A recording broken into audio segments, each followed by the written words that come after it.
Looking at the design, you can clearly see that the 2025 model is completely different from its predecessors. Sharper, more aggressive lines, slimmer LED headlights, and a more aerodynamic shape. My opinion about this car's design is that it's no longer just about beauty. It also serves performance. Do you think this look feels modern enough?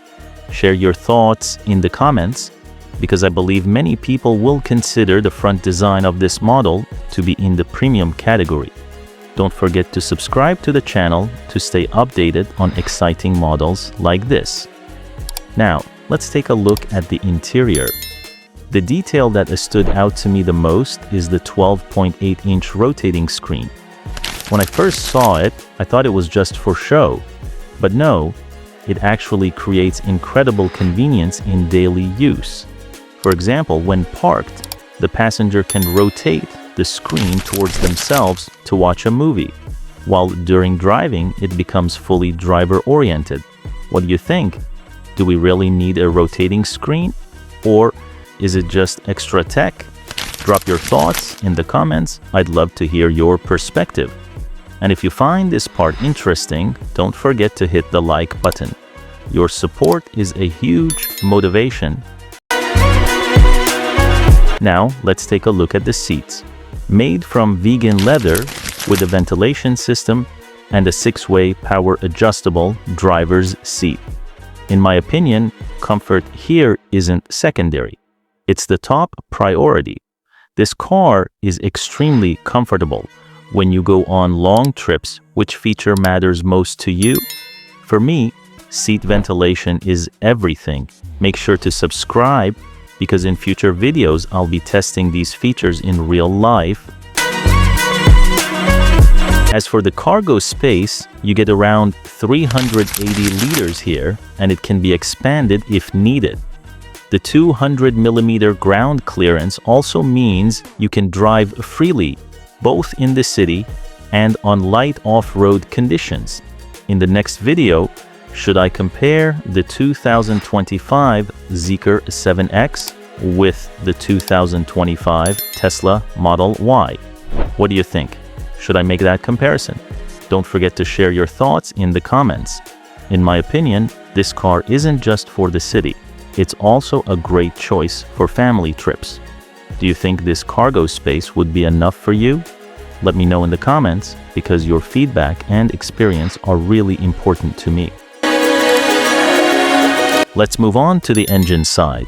Here we've got 135.9 horsepower.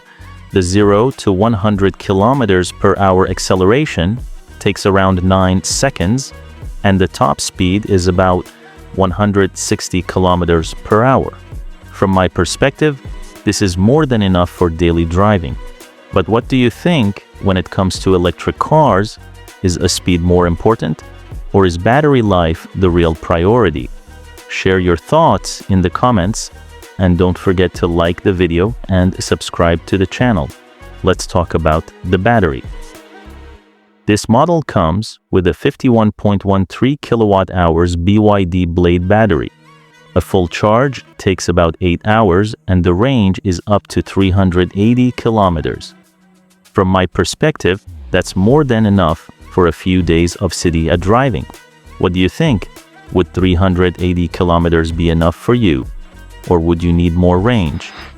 I believe this is a well-balanced setup for its price range. If you agree, don't forget to subscribe. I'll be sharing tests of similar models soon. The infotainment system is top-notch. Wireless Apple CarPlay, Android Auto, Bluetooth, everything you need is here. For me, this should already be a standard. Don't you agree that a car feels incomplete without these features? Smash that like button if you value this as much as I do. Let's talk safety.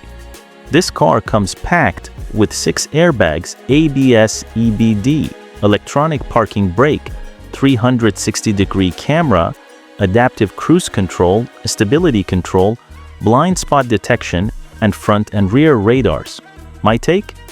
Having all this as standard is a huge advantage. Many competitors make you pay extra for these. What do you think is the most important safety feature?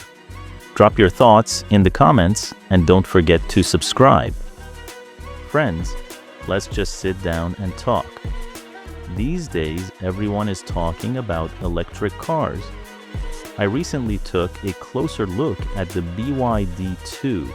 Honestly, at first glance, I thought, it's just another electric car, nothing special. But when I got closer and spent some time observing it, I realized there's something different about this model.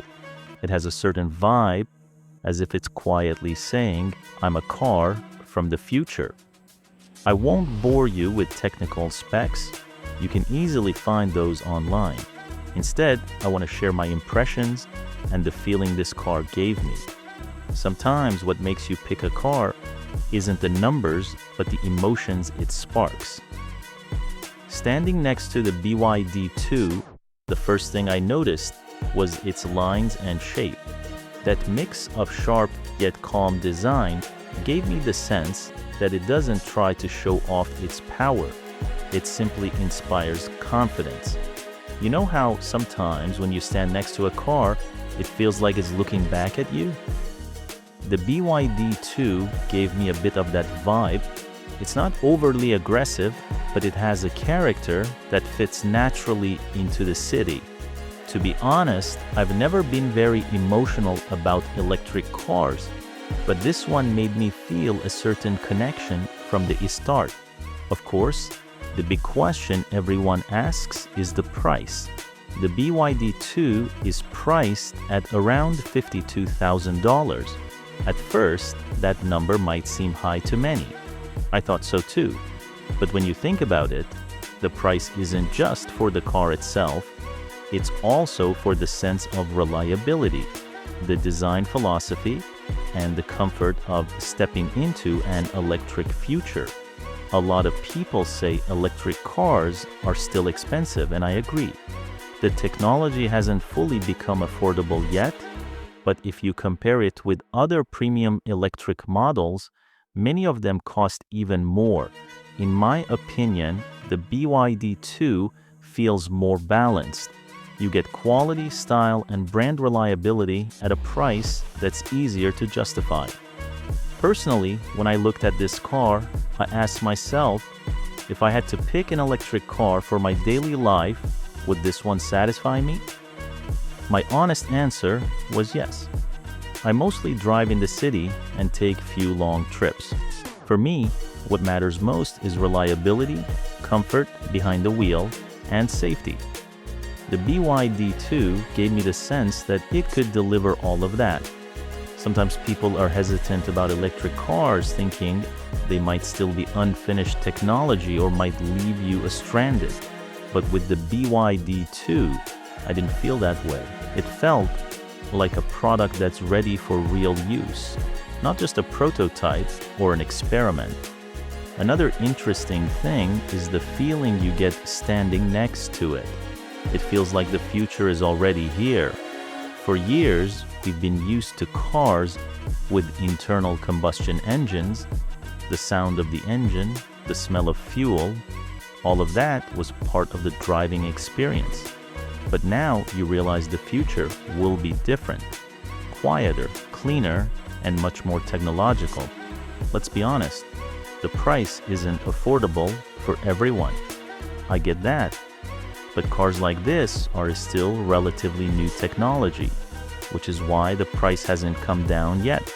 I think of such cars as an investment in the future. Electric vehicles are becoming more and more a part of our lives, and it's clear they'll dominate in the years ahead. In the end, I see the BYD 2 as more than just a car. It represents a shift in mindset. After spending time with it, I understood that electric mobility isn't some distant dream. It's already here. If I ever decide to buy an electric car, I'd seriously consider a model like the BYD 2 because it offers reliability, comfort, and modernity all in one. Friends, this is just my personal perspective. Everyone has different priorities. For some, price is the deciding factor. For others, it's the character of the car. But I'd say the BYD 2, with its look and the feeling it gives, deserves attention in this category. Now the choice is yours. Are you ready to step into the car of the future, or do you prefer to wait a little longer?